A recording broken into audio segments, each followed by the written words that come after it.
ओ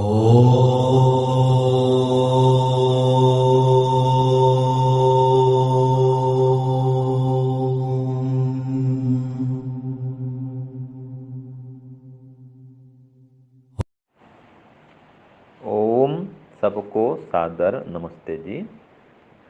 सांख्य दर्शन पंचम अध्याय सूत्र संख्या 64। सूत्र है अन्य परत्वम अविवेकानाम तत्र। इसका अर्थ है सूत्र 63 में चल रहे विषय में आत्मा का वर्णन नहीं है। वहाँ मुख्य रूप से सृष्टि रचना विषय है, अर्थात वहाँ पर जो श्रुति है वो ईश्वर परक है। आत्म विषयक कथन अविवेकियों की ही मान्यता है। ये हो गया सूत्रार्थ। तो इस सूत्र में सूत्र 63 की बात को आगे बढ़ाया गया है। सूत्र 63 में हमने क्या पढ़ा था कि नो भाभ्याम तेनैव। इसका अर्थ है कि ब्रह्म की प्रकृति व जीवात्मा के साथ भी एकता नहीं है। यह है कि ब्रह्म अलग है, जीवात्मा अलग है, प्रकृति अलग है। और उसमें श्रुति में एक बात आई थी कि आत्मा व इदम एक एवं अग्र आसित। ये श्रुति थी। तो यहाँ पर आत्मा का जो कथन है वो ईश्वर के लिए है। आत्मा व इदम एक एवं अग्रे आसित। इस सृष्टि के पहले केवल आत्मा आत्मा ही थी। तो वो कौन आत्मा? परमात्मा। वहाँ पर जीवात्मा की बात नहीं है, परमात्मा की बात है।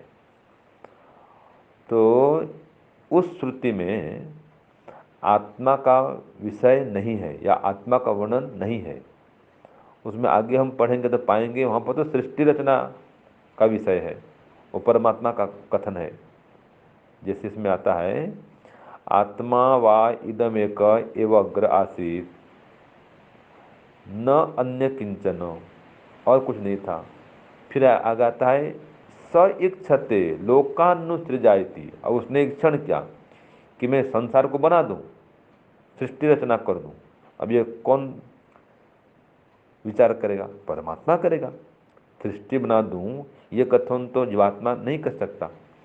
इसलिए वहाँ पर जो है कि आत्मा ही पहले था और उसने विचार किया कि अब मैं संसार बना दूं, मतलब वो आत्मा परमात्मा था।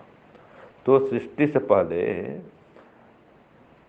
क्रियाशील ब्रह्मात्मा होता है, परमात्मा होता है, और वही जीवात्माओं को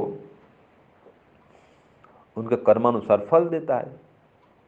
अगर प्रलय काल में जीवात्मा है तो बद्ध अवस्था में पड़े रहेंगे, और अगर मुक्त अवस्था में हैं तो मोक्ष में रहेंगे, उनको आनंद देगा। और प्रकृति उसमें निश्चेष्ट रहेगी। प्रलय काल में प्रकृति निश्चिष्ट रहेगी, निश्चेष्ट रहेगी, उसमें कोई क्रिया नहीं होती है सृष्टि से पहले, मतलब। तो इसलिए सार क्या निकला कि सृष्टि रचना से पहले परमात्मा ही था, चेतन अवस्था में, ज्ञान अवस्था में। फिर जब सृष्टि बनाना हो तो कहता है कि अब मैं संसार को बना दूं। तो ये सब कथन तो परमात्मा कर सकता है।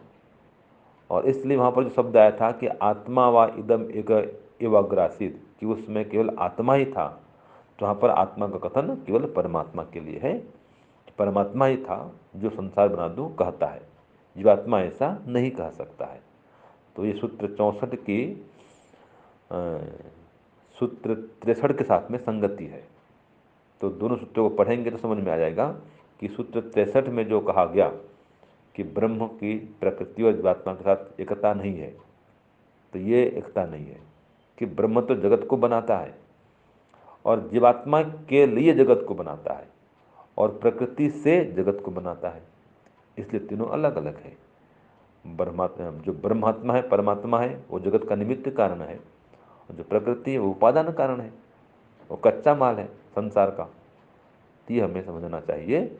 परमात्मा अलग है, जीवात्मा अलग है, प्रकृति अलग है। ओम शांति ओम सम।